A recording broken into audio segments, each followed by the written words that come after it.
Nous avons organisé ce séminaire pour sensibiliser les forces de sécurité et de défense sur un problème de sécurité nationale qui est la fraude sur les réseaux de télécommunications.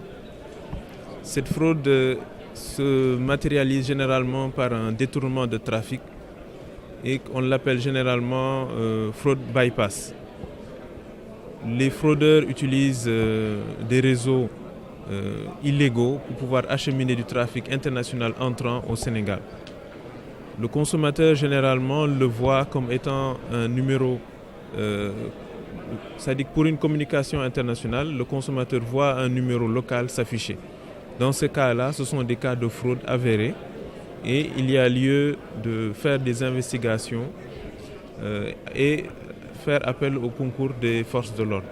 Donc aujourd'hui, l'objet, c'est de sensibiliser ces forces de l'ordre sur ce type de fraude et leur expliquer comment les fraudeurs arrivent à le faire et comment nous arrivons à détecter et comment ils pourront mieux nous assister pour pouvoir éradiquer ce fléau. Les fraudeurs cherchent à gagner une partie de l'argent qu'auraient gagné les opérateurs. Donc si une communication internationale est vendue, si la destination Sénégal est vendue à l'étranger autour de 175 francs, la communication locale est vendue à 90 francs, le fraudeur récupère 85 francs sur la communication internationale.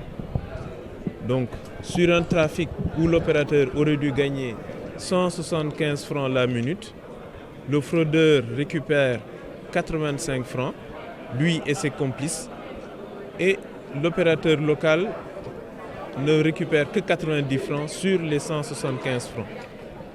Donc sur des communications internationales qui avoisinent le million de minutes par jour, donc vous pouvez imaginer facilement le préjudice que subissent les opérateurs.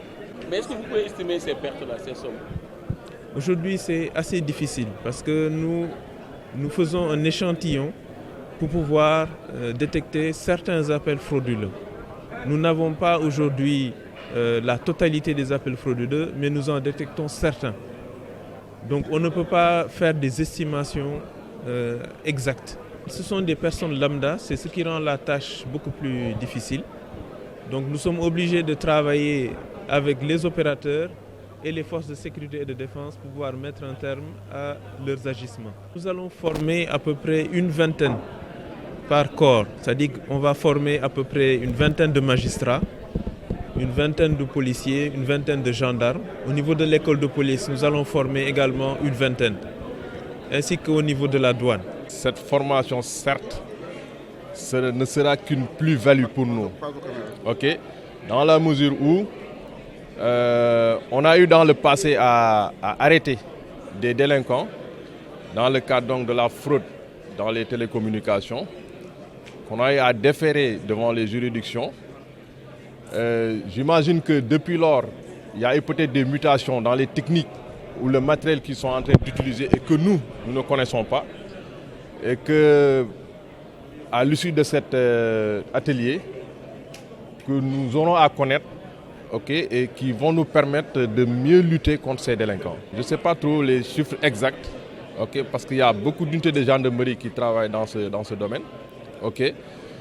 Mais tout ce que je peux vous dire, c'est qu'il y a eu des réseaux qui ont été démantelés et du matériel qui a été saisi dans ce sens. À chaque fois qu'on va nous saisir, en tout cas par rapport à des faits qui sont là, de la présence de délinquants qui utilisent du matériel ou qui sont en train de faire des fraudes sur le réseau, on est prêt à intervenir n'importe où et à n'importe quelle heure.